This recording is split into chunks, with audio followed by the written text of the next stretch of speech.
ॐ अखण्डमण्डलाकारं व्याप्तं येन चराचरं तत्पदं दर्शितं येन तस्मै श्रीगुरवे नमः। अज्ञानतिमिरान्धस्य ज्ञानाञ्जनशलाकया चक्षुरुन्मीलितं येन तस्मै श्रीगुरवे नमः। तस्मै श्रीगुरवे नमः।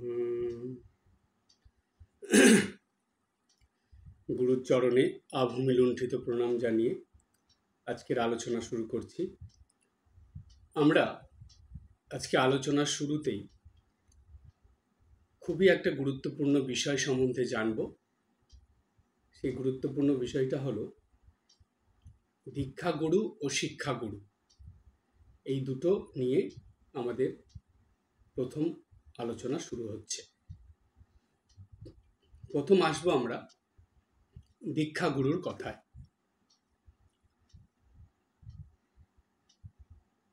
একজন ভক্ত মানুষের যখন দীক্ষা হয়, সেই দীক্ষাটাকে বলা হয় নতুন জন্ম।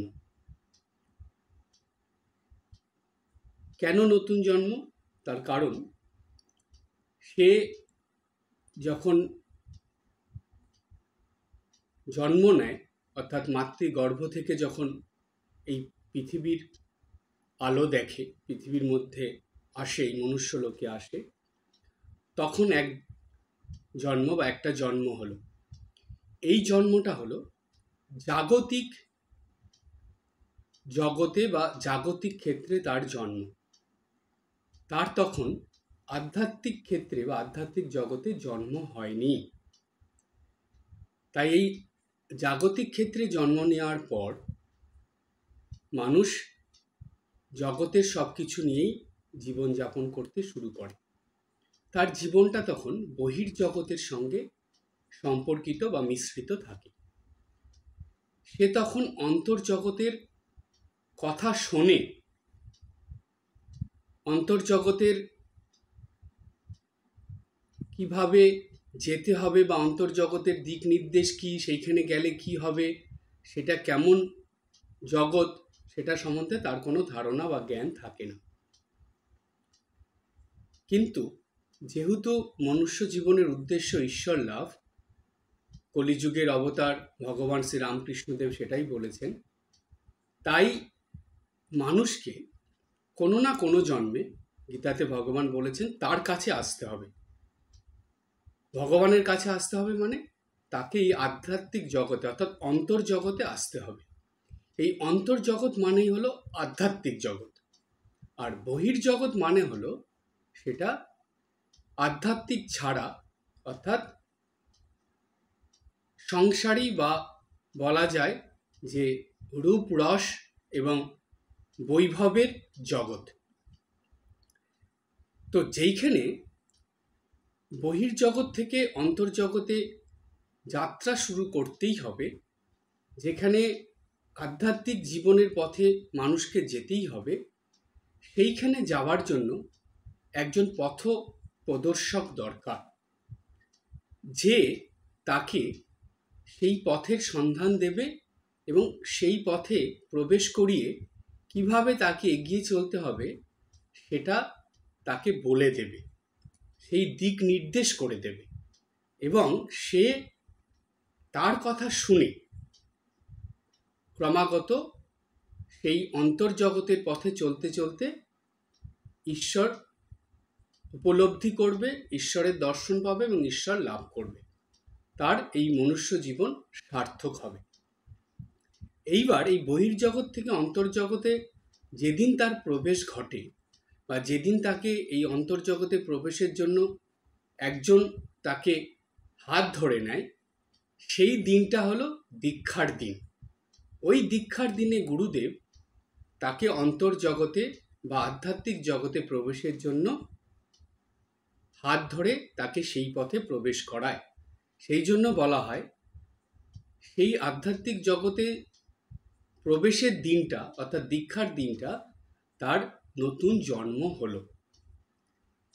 এই জন্মে তাকে বহির্জগতে চলার সঙ্গে সঙ্গে নিত্যদিন অন্তর্জগতে চলার চেষ্টা করতে হবে এবং চলতে হবে। সেটা কিভাবে চলতে হবে সেই নির্দেশ গুরুদেব দিয়ে দেন।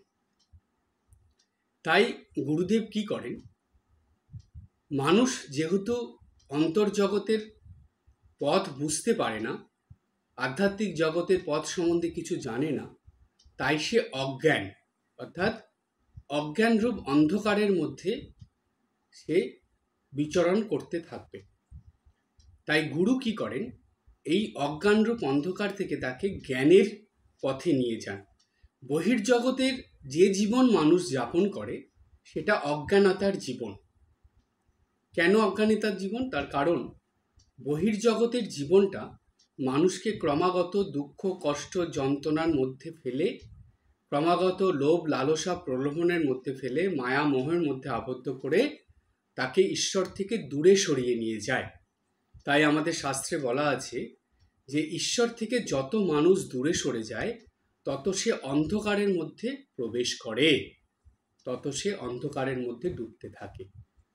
তাই সেই অজ্ঞানরূপ অন্ধকার থেকে যিনি আলোর পথে নিয়ে আসেন, যিনি আলোর পথে চলার জ্ঞান অর্থাৎ ঈশ্বরের কাছে যাওয়ার জ্ঞান সেই মানুষকে বা তার ভক্তকে দিয়ে দেন, তিনিই হলেন গুরু। তাই বলছে অজ্ঞান তিমিরান্ধস্য জ্ঞানাঞ্জন শলাকায়া, অর্থাৎ সেই গুরুদেব আমাদের সেই জ্ঞানের অঞ্জন জ্বালিয়ে দেন, যেটায় আমরা অজ্ঞানতার অন্ধকার থেকে দিব্য আলোর মধ্যে প্রবেশ করতে পারি।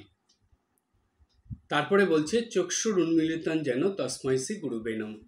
তিনি আমাদের জ্ঞান চক্ষু উন্মিলন করে দেন, তিনি আমাদের বুঝিয়ে দেন যে তুমি মনুষ্য জন্ম পেয়েছ শুধু বহির্জগৎ নিয়ে জীবনযাপন করার জন্য নয়, শুধু মায়া মোহ, বিষয় সম্পত্তি, জাগতিক ভোগ লালসার মধ্যে এই অমূল্য মানব জীবন নষ্ট করার জন্য তুমি এই জন্ম পাওনি। এই জন্ম তুমি অনেক পুণ্য করে এই মনুষ্য জন্ম পেয়েছ, যেটা ভগবান তোমাকে দিয়েছেন। এই জন্মে তুমি বহির্জগতে থাকার সঙ্গে সঙ্গে ধীরে ধীরে অন্তর্জগতে প্রবেশ করো। একটা সময় বহির্জগৎ থেকে নিজেকে সরিয়ে অন্তর্জগতে প্রবেশ করে ক্রমাগত সেই পথে চলে ঈশ্বরের কাছে পৌঁছতে হয়।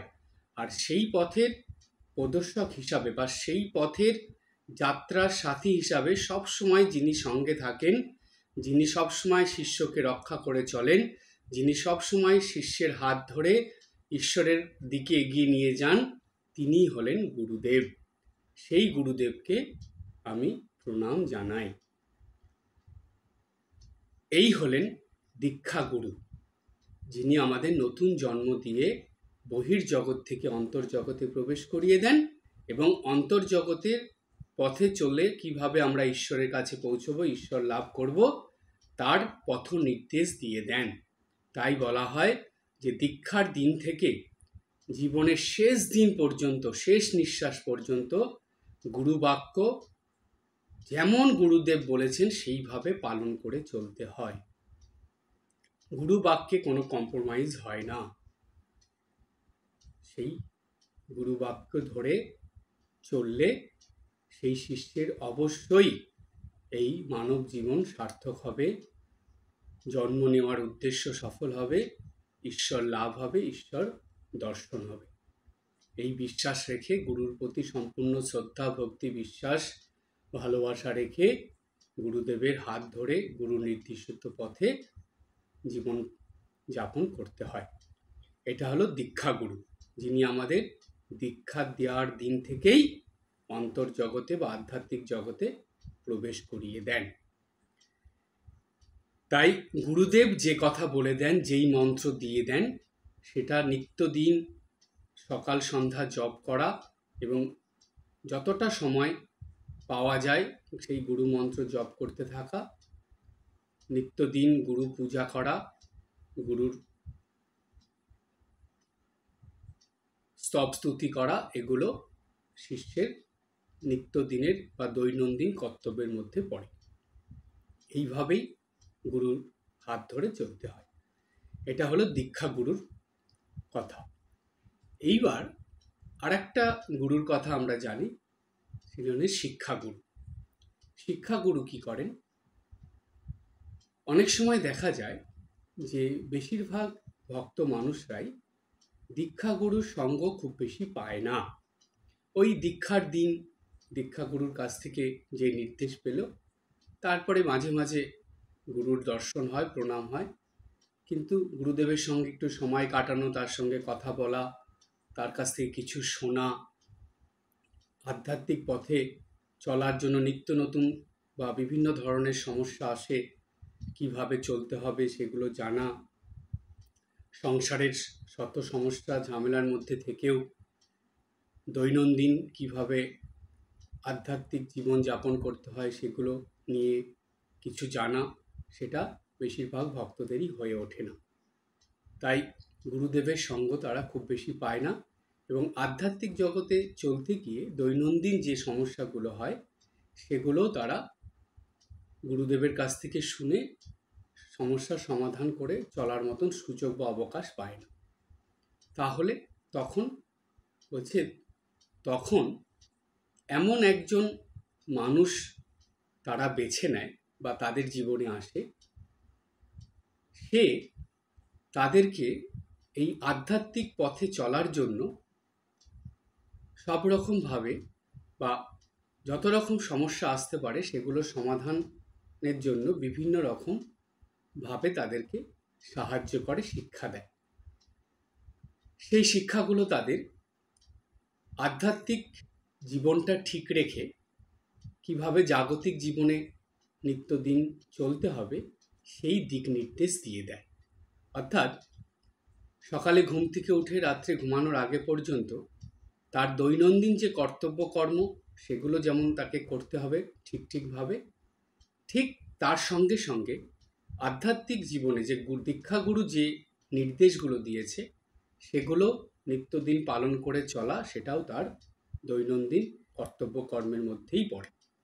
এবার এই দুটো দিক ঠিক রাখতে গিয়ে অনেক সময়ই বেশিরভাগ ভক্তরাই, দীক্ষিত ভক্তরাই বিভিন্ন রকম সমস্যার মধ্যে পড়ে।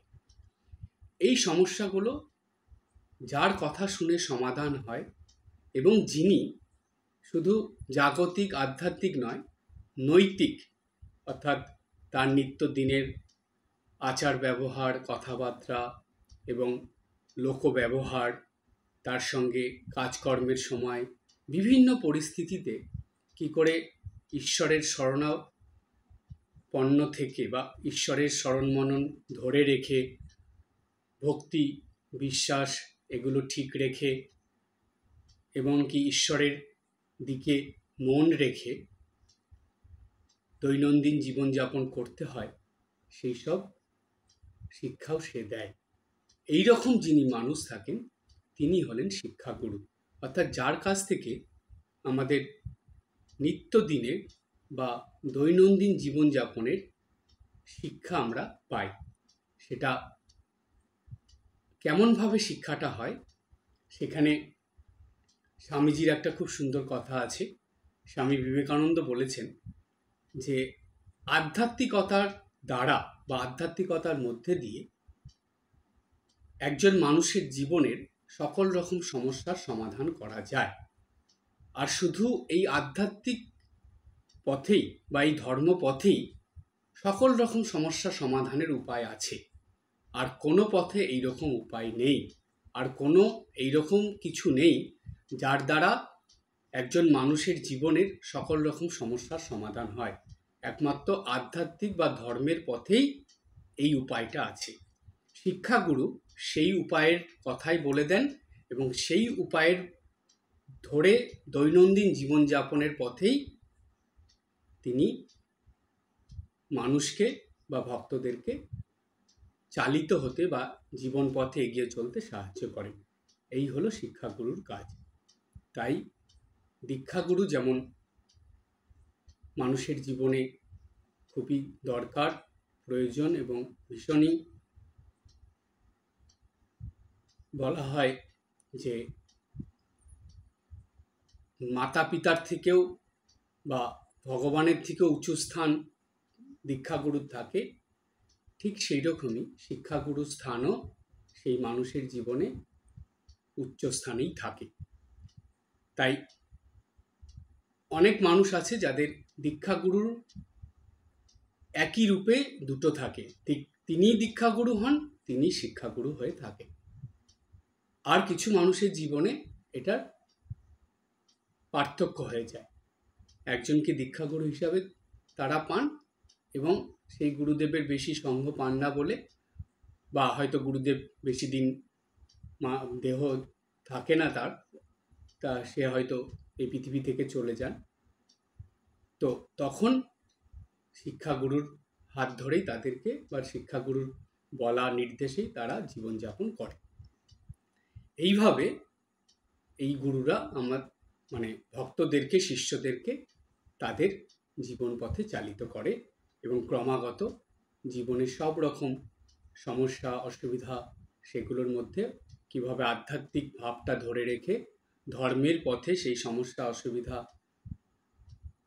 সমাধান করে বা অসুবিধা দূর করে ঈশ্বরের দিকে নিত্যদিন মন ঠিক রেখে এগিয়ে চলা যায়, সেই নির্দেশই শিক্ষাগুরু, দীক্ষাগুরু দুজনেই আমাদেরকে দিয়ে দেন এবং সেইভাবেই ভক্তদের বা শিষ্যদেরকে চলতে হয়।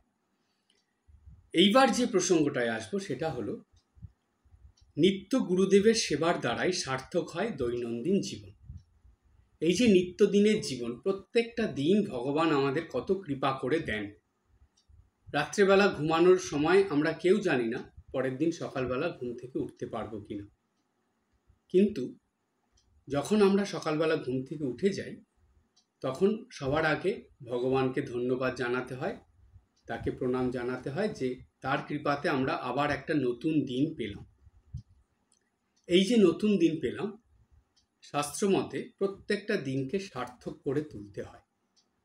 তো প্রত্যেকটা দিন কিভাবে সার্থক হবে? যদি নিত্যদিন পরনিন্দা পরচর্চা করে, পরের দোষ দেখে, অপরের কে কী করলো না করলো সেগুলো দেখে, বা আজে বাজে চিন্তা করে, অশুভ চিন্তা করে, দুশ্চিন্তা করে যদি খারাপ কিছু কাজ করে দিন কাটানো যায়, তাহলে কি দিন সার্থক হবে? কখনোই নয়। নিত্যদিন জাগতিক কাজকর্ম, সংসারের কাজকর্ম, এইসব জাগতিক ধন সম্পত্তি মধ্যে থেকে সেই সব মধ্যেই দিন যাপন করলে কি নিত্যদিন সার্থক হবে? তাও হবে না। তাহলে দিনটা সার্থক হবে কি করে? বাইরে গিয়ে ঘুরলে, বিভিন্ন জায়গায় গিয়ে গেলে, তীর্থ দর্শনে গেলে বা বিভিন্ন দর্শনীয় স্থানে ঘুরে আসলে কি দিন সার্থক হবে? না, তাতেও হবে না। তাহলে কি উপায় হবে? বলছে নিত্যদিন সার্থক করার সহজ উপায় হলো গুরুদেবের সেবা করা। নিত্য গুরু সেবা দ্বারাই দৈনন্দিন জীবন সার্থক হয়ে ওঠে। এবার প্রশ্ন হলো যে গুরু সেবা কিভাবে নিত্যদিন করা যায়? এই ক্ষেত্রে আরেকটা প্রশ্ন মনে জাগে যে গুরু সেবা বলতে বোঝায় যে গুরুদেবের কাছে গিয়ে শরীর দ্বারা, অর্থাৎ হাত পা দ্বারা কিছু গুরুদেবের সেবা করে দেওয়া, গুরুদেবের পদসেবা করা, কিংবা তার জন্য কিছু বানিয়ে দেওয়া, গুরুদেবের জন্য কিছু কাজ করে দেওয়া, এগুলো গুরুর সামনে গিয়ে কিছু করলে, সাক্ষাৎ গুরুদেবের জন্য কিছু করলে সেটাই গুরু সেবা। বেশিরভাগ ভক্তরাই এই জিনিসটাই জানে এবং বোঝে এবং এটাই মনে মনে ধরে রাখে, কিন্তু জানবেন এটা সম্পূর্ণ সত্য নয়, এটা আংশিক। তাহলে সম্পূর্ণ সত্যটা কি? বলছে 10 রকম ভাবে নিত্যদিন গুরু সেবা করা যায়। 10টা পদ্ধতি আছে। সেই পদ্ধতিগুলো কি কি আমি সহজভাবে বলে দিই, খুব মন দিয়ে এটা শুনবেন এবং মনে রাখবেন। সবার প্রথম হলো গুরু সেবা, গুরুদেবের দর্শন। প্রতিদিন সকালবেলা ঘুম থেকে উঠে গুরুদেবের ছবির সামনে দাঁড়িয়ে গুরুদেবকে ভালোভাবে দর্শন করে দেখে গুরুদেবের দর্শনের দ্বারা বা গুরুদেবের সামনে ছবির সামনে দাঁড়িয়ে তাকে দেখার মধ্যে দিয়ে তার কাছে শরণাগত হয়ে বা তাকে মাথা নত করে তাকে প্রণামের মধ্যে দিয়েই প্রথম গুরুদেবের যে দর্শন হলো সেটাই আমাদের জীবনে বা দৈনন্দিন জীবনের প্রথমেই একটা শুভ বা মঙ্গলের দ্বারা আমরা দিন শুরু করলাম। অর্থাৎ এটা একটা গুরু সেবার মধ্যে পড়ে। প্রতিদিন ঘুম থেকে উঠেই গুরুদেবের দর্শন। যাদের যাদের গুরুদেবের ছবি থাকে সেই ছবির সামনে দাঁড়িয়ে গুরুদেবের দর্শন করা। এবার যিনি মা বলছেন না যে ছায়া আর কায়া সমান, অর্থাৎ গুরুদেবকে আপনি স্বচক্ষে দেখেছেন দীক্ষার সময়, সেই একই গুরুদেবকে আপনি ছবিতে দেখছেন, তিনি তো আছেন। সুতরাং সেই ছবিতে গুরুদেবের দর্শন করা মানে তাকেই দর্শন করা হলো। তাই সেই দর্শনেই মঙ্গল হয়। প্রথম গুরু সেবা হলো। দ্বিতীয় গুরু সেবা হলো গুরুদেবের দর্শনের পর গুরুদেবের সামনে বসে বা গুরুদেবের সামনে সাষ্টাঙ্গ হয়ে গুরুদেবকে খুব নিষ্ঠা ভক্তি ভরে প্রণাম করা এবং প্রণামের সময় প্রণাম মন্ত্র উচ্চারণ করা। এই গুরুদেবের প্রণাম মন্ত্র উচ্চারণের মধ্যে দিয়ে যে গুরুদেবের প্রণাম, সেটা হলো দ্বিতীয় সেবা। তাতে কি হয়? তাতে শিষ্যদের খুব পুণ্য ফল লাভ হয়। নিত্যদিন গুরুদেবকে খুব ভক্তি নিষ্ঠা ভরে প্রণাম করলে শিষ্যদের পুণ্য ফল লাভ হয়। এটা হলো দ্বিতীয় গুরু সেবা। তৃতীয় গুরু সেবা কি? গুরু বাক্য শ্রবণ করা, অর্থাৎ গুরুদেবের কথা শোনা। একই গুরুর কাছ থেকে দীক্ষা হয়েছে, এইরকম যারা শিষ্যরা আছেন তারা যখন নিজেদের মধ্যে কথা বলবেন তখন অবশ্যই গুরুদেবের কথা বলবেন। আপনি কিছুটা গুরুদেবের কথা বললেন, সে কিছুটা বলল, গুরু বাক্য শ্রবণ করলেন। এতে কি হয়? ক্রমাগত গুরু বাক্য শ্রবণ করলে বা প্রতিদিন গুরুদেবের কথা শুনলে দেখবেন আপনার গুরুর কথা অনেক মহারাজরাই বলেছেন, সেটাও পাওয়া যায়, ইউটিউবে পাওয়া যায় এবং অনেক জায়গায় অনেক বইয়ের মধ্যে লেখা আছে, সেটা পড়া। হয়তো কাউকে বললেন তুমি একটু পড়ো তো, বাড়ির কাউকে বললেন, সে পড়ছে, আপনি চুপ করে বসে বসে সেই কথাগুলো শুনছেন। কিংবা গুরুদেব যে কথাগুলো আপনাকে বলেছিল সেগুলো আপনি বসে বসে ভাবছেন যে গুরুদেব আবার সেই কথাগুলো আপনাকে বলছে। এই যে নিত্যদিন গুরুবাক্য শ্রবণ করা, এতেও গুরুদেবের সেবা হলো। এটা হলো, এই গুরুবাক্য শ্রবণ করলে কি হয়? শিষ্যদের মনে জাগতিক ব্যাপার থেকে বা জাগতিক বিষয় থেকে, বিষয় ভোগ সুখ থেকে ধীরে ধীরে আসক্তি দূর হয়ে যায়, অনাসক্তি লাভ হয়। তাই নিত্যদিন গুরুবাক্য শ্রবণ করাও হলো গুরু সেবার মধ্যে পড়ে। 4 নম্বর হলো গুরুদেব কিছু নির্দেশ দিয়েছিলেন দীক্ষার দিনে, কিভাবে আপনাকে নিত্যদিনের জীবনযাপন করতে হবে, দৈনন্দিন জীবনে কিভাবে চলতে হবে। সেই গুরুর নির্দেশ নিত্যদিন পালন করে চলা, সেটাও হলো গুরুদেবের সেবা করা হলো। এই সেবার ফলে কি হয়? এই সেবার ফলে ক্রমাগত জীবনে উন্নতি হয়, সার্বিক উন্নতি, সব দিক থেকেই উন্নতি হয়। কারণ এতে গুরুর আশীর্বাদ কৃপা শিষ্যের উপর সর্বদা ঝরে পড়ে এবং তাতেই তার সার্বিক উন্নতি হয়। তাই গুরু বাক্য বা গুরুর নির্দেশ মেনে নিত্যদিন চলতে হয়। 5 নম্বর হলো গুরুদেবের ছবির সামনে বসে বা গুরুদেবের উদ্দেশ্যে, গুরুদেবের দিকে তাকিয়ে নিত্যদিন গুরু বন্দনা বা গুরুর স্তব স্তুতি, গুরুর ধ্যান, এগুলো করতে হয়। গুরুদেবের স্তব স্তুতি বন্দনা করলে কি হয়? বলছে এটাও গুরু সেবা হয়। এতে দিব্য আনন্দ লাভ হয়, মানুষের মনে একটা দিব্য আনন্দ হয়। নিত্যদিন করলে এটা মানুষের বা শিষ্যের মনে আসে, তাই এটাও একটা গুরু সেবা হলো। 5 নম্বর। 6 নম্বর হলো গুরুদেবের আরতি করা। যেমন নিত্যদিন আপনারা নিত্য পূজা করেন, ঠিক তেমনি গুরুদেবের আরতি যখন সন্ধ্যা বন্দনা করেন সেই সময় একটু গুরুদেবের আরতি করতে হয়। কিচ্ছু না, একটু কর্পূর নিয়ে গুরুদেবের উদ্দেশ্যে, যেমন ঠাকুরমা স্বামীজিকেও করলেন সেই সঙ্গে গুরুদেবের আরতিও করতে হয়। এটাও গুরু সেবার মধ্যে পড়ে। এবার নিত্যদিন সন্ধ্যা বন্দনার সময় গুরুদেবের আরতি করলে কি হয়, তাতে দিব্য ভাব অর্জন হয়, মনের ভিতরে শুদ্ধ পবিত্র দিব্য ভাব আসে। এটাও গুরু সেবার মধ্যে পড়ে। 6 নম্বর। 7 নম্বর কি? 7 নম্বর হলো নিত্য পূজার সময় গুরুদেবের পূজা করা, একদম পঞ্চপ্রচারে সংক্ষিপ্ত আকারে নিত্য গুরু পূজা করা, এটাও গুরু সেবার মধ্যে পড়ে। এই নিত্য গুরু পূজা করলে কি হয়, ঈশ্বর লাভের জন্য বা ঈশ্বরের জন্য মনে টান আসে, ঈশ্বরের প্রতি অন্তর থেকে ঈশ্বরের প্রতি একটা টান হয়, অর্থাৎ ঈশ্বরের দিকে মন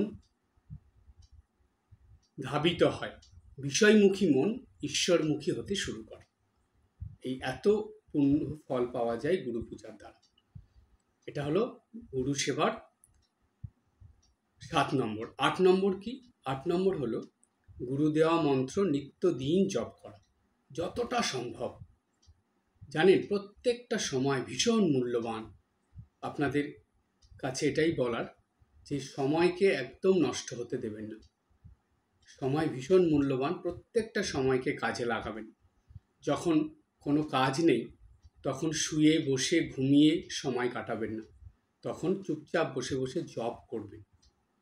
গুরু মন্ত্র যত জপ করবেন তত দেখবেন জীবনে এই সুখ শান্তি আনন্দ এগুলো এমনভাবে আপনার মনের ভিতরে স্থায়ী হয়ে থাকবে যে আপনি সেই আনন্দেই ডুবে থাকবেন। গুরু মন্ত্র জপের দ্বারা সকল বাধা বিঘ্ন দূর হয়ে যায়, সকল দেবদেবীর আশীর্বাদ কৃপা সেই শিষ্যের উপর ঝরে পড়ে। গুরু মন্ত্রের এত শক্তি, একদম জীবনকে পরিবর্তন করে দেয়, ধীর স্থির শান্ত করে দেয় এবং সুখ শান্তি আনন্দ বাড়িয়ে দেয়। তাই শুধু সকাল আর সন্ধ্যায় নয়, যখনই সময় পাবেন গুরু মন্ত্র জপ করতে থাকবেন। এটা হলো 8 নম্বর গুরু সেবা। এবার 9 নম্বর গুরু সেবা কি? 9 নম্বর হলো গুরুদেবের কথা স্মরণ মনন চিন্তন। চুপচাপ বসে আছেন, জপ করলেন, জপের পরে ধরুন কিছুক্ষণ জপ করার পর একটু বসে বসে গুরুদেবের কথা ভাববেন, চিন্তা করবেন, স্মরণ মনন করবেন। ঠাকুর বলছেন ভাবলে ভাবের উদয় হয়।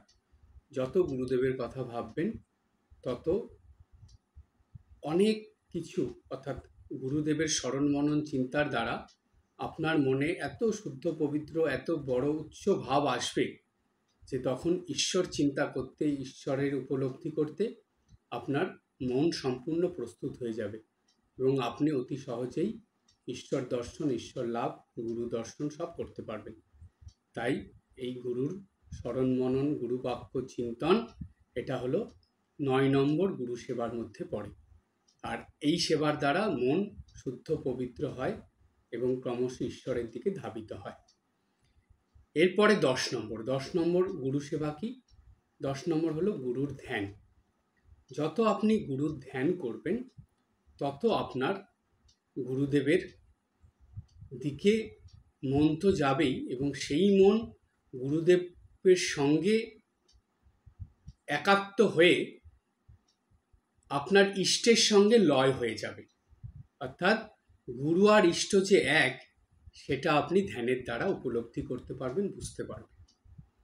তো এটা হলো নিত্যদিনের গুরু সেবার 10 নম্বর উপায়। এই 10 নম্বর উপায়টা হলো গুরুর ধ্যান। গুরুর ধ্যানের দ্বারা গুরু এবং ইষ্ট যে এক সেই উপলব্ধি হয়, সেটা বোধে বোধ হয়। তাই এই 10টি যে উপায় বলা হলো, 10 রকম উপায়ে নিত্যদিন একজন দীক্ষিত ভক্ত সে গুরু সেবা করতে পারে। নিত্য গুরু সেবার 10টি উপায় প্রত্যেক ভক্তরা খুব সহজ উপায়গুলো নিত্যদিনের জীবনে অবশ্যই পালন করতে পারে। আর যে ভক্ত এই 10টি উপায় পালন করে চলে, এই 10টি উপায় অবলম্বন করে নিত্যদিনের দৈনন্দিন জীবনযাপন করে, তাদেরই নিত্য গুরু সেবার দ্বারাই সার্থক হয় দৈনন্দিন জীবন। প্রত্যেকটা দিন তাদের সার্থক হয়ে যায়। এটাই হলো গুরুদেবের প্রতি একজন শিষ্যের সব থেকে সহজ উপায়ে গুরু সেবা করা এবং গুরুর শরণাগত হয়ে গুরুর চরণে আত্মনিবেদন করার এই 10টি উপায় এবং নিত্যদিনকে, দৈনন্দিন জীবনকে সার্থক করার সহজ উপায়। এখন দীক্ষাগুরুর ঘটনাটা বলবো আপনাদের কাছে। আমার দীক্ষাগুরু হলেন পরম পূজ্যপাদ শ্রীমৎ স্বামী রঙ্গনাথানন্দজি মহারাজ। তিনি ছিলেন আমাদের রামকৃষ্ণ মঠ মিশনের ত্রয়োদশ সংঘাধক। আমি তখন বেলুড় মঠে ছিলাম ব্রহ্মচারী হয়ে। বেলুড় মঠে জয়েন করার 7 দিন পরে আমার দীক্ষা হয়েছিল মহারাজের কাছে। সেই সময় যেদিন আমি দীক্ষা নিতে গেলাম, যেই দিনটিতে, সেই দিনে আমার মনে আছে যে 30 জনের দীক্ষা হয়েছিল একসঙ্গে বেলুড় মঠে। আর ওই 30 জনের মধ্যে সব থেকে কম বয়সী ছিলাম আমি। তো আমি প্রথম সারিতে একটা কোনায় বসেছিলাম, মানে ওইখানে আমাকে বসানো হয়েছিল। তো ওইখানে বসেছিলাম। তার যথাসময়ে বা নির্দিষ্ট সময় গুরুদেব আসলেন। এসে গুরুদেব চেয়ারে বসলেন। বসার পরে উনি সবার দিকে একবার করে দেখে নিলেন। দেখে নেওয়ার পরে যখন আমাকে দেখলেন, দেখেই উনি ইশারা করলেন। ইশারা করে আমাকে উঠতে বললেন। আমি উঠলাম। তখন সেবককে বললেন যে একদম ওনার সোজাসুজি ওই সামনে বসার জন্য আমাকে বসিয়ে দিতে বললেন। তো তখন সেবক মহারাজ গুরুদেবের সামনে যে ছিল তাকে ওই আমি যেখানে বসেছিলাম সেখানে পাঠিয়ে দিল এবং আমাকে একদম গুরুদেবের সামনে বসালো। তো গুরুদেবের সামনে বসেছিলাম। তো সেইখানে দীক্ষা হলো। দীক্ষার পরে আমি যখন গুরুদেবকে প্রণাম করছি, সবার আগে আমি প্রণাম করলাম। গুরুদেবকে যখন প্রণাম করলাম তখন উনি 2 হাত দিয়ে মাথার উপর 2টো হাত রেখেই আশীর্বাদ করলেন। এই আশীর্বাদ গুরুদেবের কাছ থেকে পেয়েছি এবং তারপর থেকে অনেকবার গুরুদেবের কাছে গেছি, কথা বলেছি। উনি যদিও ইংলিশ খুব ভালো বলতেন এবং ইংলিশে কথা বেশি বলতেন, কিন্তু উনি বাংলা ভালো জানতেন। এমনকি মালদা আশ্রমে গিয়ে উনি শ্রীমা সারদা দেবীর উপরে বাংলায় বক্তৃতা দিয়েছিলেন। একটু ধীরে ধীরে আস্তে আস্তে বাংলা বলতেন, স্পষ্ট উচ্চারণ করতেন, খুব সুন্দর বাংলা বলতেন। আমি যখন যেতাম গুরুদেবের কাছে তখন উনি বাংলাতে একটু একটু কথা বলতেন। তো গুরুদেব আমাকে যখন বেলুড় মঠ থেকে পোস্টিং হলো, আমরা তো বেলুড় মঠে জয়েন করে 1 বছর থেকে তারপরে পোস্টিং হয়, আমাদের অন্যান্য বিভিন্ন সেন্টারে যেতে হয়। তো যখন আমার পোস্টিং হলো বেলুড় মঠ থেকে, তো ঠিক যেদিন আমি যাব তার আগের দিন আমি গুরুদেবের সঙ্গে দেখা করতে গেলাম বিকেলবেলা। আমার এখনও মনে আছে, গুরুদেবকে প্রণাম করতে গেলাম। তো সুদর্শন মহারাজ, যিনি ছিলেন গুরুদেবের সেক্রেটারি, তিনি আমাকে নিয়ে গেলেন। নিয়ে গিয়ে গুরুদেবের কাছে যখন গুরুদেবের ঘরে ঢুকিয়ে দিলেন তখন আমি আর গুরুদেব আর কেউ নেই। আমি গুরুদেবের সামনে বসে আছি। উনি চেয়ারে একটু হেলান দিয়ে খুব ইজি চেয়ারে বসে খুব মন দিয়ে বই পড়ছিলেন। তো আমি গিয়ে চুপ করে সামনে রয়েছে, হাত জোর করে হাঁটু করে বসে আছি। তখন উনি একদম বই যখন পড়তেন তখন একদম ডুবে যেতেন সেই পড়ার মধ্যে। তো যাই হোক, আমি ওখানে চুপচাপ বসে আছি, কিছু বলছি না। কিছুক্ষণ পর উনি খেয়াল করেছেন, তারপরে বললেন কখন এসেছো। তো বললাম, তারপরে প্রণাম করলাম। করে গুরুদেবকে আমি বললাম যে এরকম পোস্টিং হয়েছে, আমাকে যেতে হবে। তা উনি জিজ্ঞেস করলেন কোথায়। আমি বললাম যে আমার পোস্টিং হয়েছিল তখন সবার প্রথম যে বিহার আর ওয়েস্ট বেঙ্গল এবং ঝাড়খণ্ড যেটা এখন, সেই বর্ডারে চিত্তরঞ্জনের পরে আমাদের জামতারা বলে একটা জায়গা আছে, যেটা ঝাড়খণ্ডে শুরুতেই পড়ে।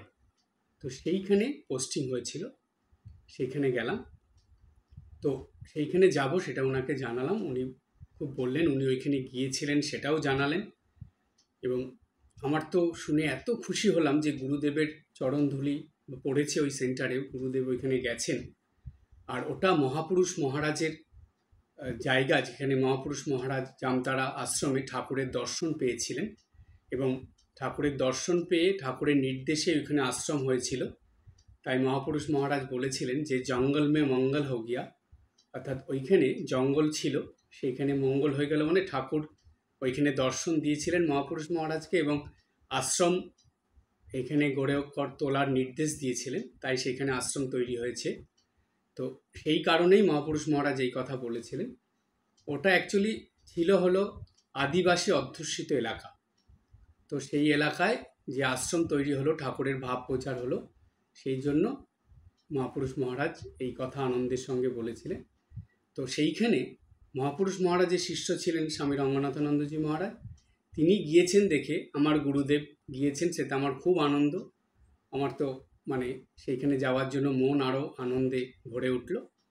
তখন আমি গুরুদেবকে জিজ্ঞেস করেছিলাম যে আমার জন্য কিছু নির্দেশ দিতে, যে আমি কিভাবে আগামী দিনে চলবো, বা কি পড়াশোনা, মানে কি বই পড়বো, এগুলো। তো উনি তখন আমাকে 5টা বই পড়ার কথা বলেছিলেন। সেই 5টা বই বলেছিলেন, তুমি এগুলো খুব ভালো করে পড়বে, এবং আশ্রমে গিয়ে 3টে সেবার কথা উনি বলেছিলেন, যেটা সবসময় পালন করে চলবে। সেই 2টো নির্দেশ উনি আমাকে দিয়েছিলেন। সেই প্রথমটা ছিল, বলি 5টা বইয়ের নাম, সেটা হলো, একটা বলেছিলেন যে ভারতে বিবেকানন্দ, 1, 2 বলেছিলেন লীলা প্রসঙ্গ, 2, 3 মায়ের কথা, শ্রীমা সারদা দেবীর কথা, 3, 4 বলেছিলেন কথামৃত পড়তে, এবং 5 নম্বর যেটা বলেছিলেন সেটা বলেছিলেন যে প্রতিদিন গীতা পড়তে। তো এই 5টা বইয়ের কথা গুরুদেব বলে দিয়েছিলেন। এই 5টা বই আমি যতটা মানে সম্ভব হয় প্রতিদিনই একটু একটু করে, যখন যখন সময় পাই পড়াশোনা করি। আর যেই 3টে জিনিস পালন করতে বলেছিলেন উনি, সেটা ছিল যে নিত্যদিন সবার সঙ্গে, সাধু, ব্রহ্মচারী, ভক্ত, আশ্রমের যে ওয়ার্কাররা থাকে, স্টাফ যারা কাজ করে, সবার সঙ্গেই ভালো ব্যবহার করতে। উনি এরকম বলেছেন, অলওয়েজ গুড বিহেভিয়ার, সবসময় ভালো ব্যবহার করে চলবে। প্রথম। দ্বিতীয়, তোমার নিত্যদিনের সাধন ভজন ঠিক রাখবে, দ্বিতীয় নির্দেশ এটা ছিল। আর 3 নম্বর ছিল যে প্রতিদিন একটু শরীর চর্চা, অর্থাৎ একটু মানে শরীরটা যাতে ঠিক থাকে সেটা। এই প্রসঙ্গে উনি বলেছিলেন, শরীরম আদ্যম খলু ধর্ম সাধনম, অর্থাৎ এই শরীর ঠিক রেখেই তোমাকে ধর্ম সাধনার পথে চলতে হবে। তাই এই 3টে তিনি গুরুদেব আমাকে বলেছিলেন, সেটা প্রতিদিনই যতটা সম্ভব মেনে চলার চেষ্টা করি। এটা ছিল গুরু নির্দেশ। দীক্ষাগুরুর কথা এটা বললাম। এবার আসি শিক্ষাগুরুর প্রসঙ্গে। তিনি হলেন পরম পূজনীয় শ্রীমৎ স্বামী সহিতানন্দজি মহারাজ, যিনি এখন আমাদের রামকৃষ্ণ মঠ মিশনের ভাইস প্রেসিডেন্ট মহারাজ। তো সেই মহারাজের কাছ থেকে আমার এই আধ্যাত্মিক জীবনে চলার যে শিক্ষা, যেমন আপনাদের বললাম যে যত রকম অসুবিধা আসে, সমস্যা আসে, সেগুলো মহারাজের কাছ থেকে শুনে মহারাজ যেমন যেমন বলেছেন সেটা পালন করে চলার চেষ্টা করি এবং চলিও। এবং মহারাজকে আমি যতদূর দেখেছি, তিনি এমন যে তার কাছে যখনই কোনো সমস্যার কথা বলেছি, যখনই কোনো অসুবিধার কথা জানিয়েছি, এত তাড়াতাড়ি সেই সমস্যার উনি সমাধান করে দিয়েছেন এত তাড়াতাড়ি এত সুন্দর করে সেই অসুবিধা বা সমস্যা দূর করার উপায় বলে দিয়েছেন যে সেটা পালন করে জীবনে খুব উন্নতি হয়েছে এবং সেটা ভালোই হয়েছে। ক্রমাগত উন্নতির দিকেই জীবনের যাত্রা হয়েছে। তাই ওনাকে আমি শিক্ষাগুরু হিসাবে গ্রহণ করেছি এবং তার গুরুদেব দীক্ষাগুরু যিনি যেই নির্দেশ দিয়েছেন সেটা পালনের সঙ্গে সঙ্গে আরও অনেক সমস্যা থাকে যেগুলো আমাদের পালন করে চলতে হয়, যার জন্য একজনের একটু গাইডেন্স দরকার হয়। সেই ক্ষেত্রে আমি সুবিধানন্দজি মহারাজের সঙ্গে কথা বলে আলোচনা করে তার কাছ থেকে শুনে সেইভাবেই এগিয়ে চলার চেষ্টা করছি এবং আগামী দিনেও করব। তো এই দীক্ষাগুরু এখন নেই, শিক্ষাগুরু আছেন। তো এই দুজনের কাছে নিজেকে শরণাগত রেখে বা তাদের প্রতি মনের সম্পূর্ণ ভক্তি, বিশ্বাস, ভালোবাসা, নিষ্ঠা রেখে দৈনন্দিন জীবন যাপন করার চেষ্টা করি এবং দৈনন্দিন জীবনে চলার চেষ্টা করি। এই হলো আজকের গুরুদেবের উপরে আলোচনা ছিল। আজকের আলোচনা এখানেই শেষ করলাম। সবাই ভালো থাকবেন, হাসি খুশি আনন্দে থাকবেন। ওম গুরু ব্রহ্মা গুরু বিষ্ণু গুরুদেব মহেশ্বর গুরু সাক্ষাৎ পরম ব্রহ্ম তস্मै শ্রী গুরবে নমঃ। ওম শান্তি শান্তি শান্তি।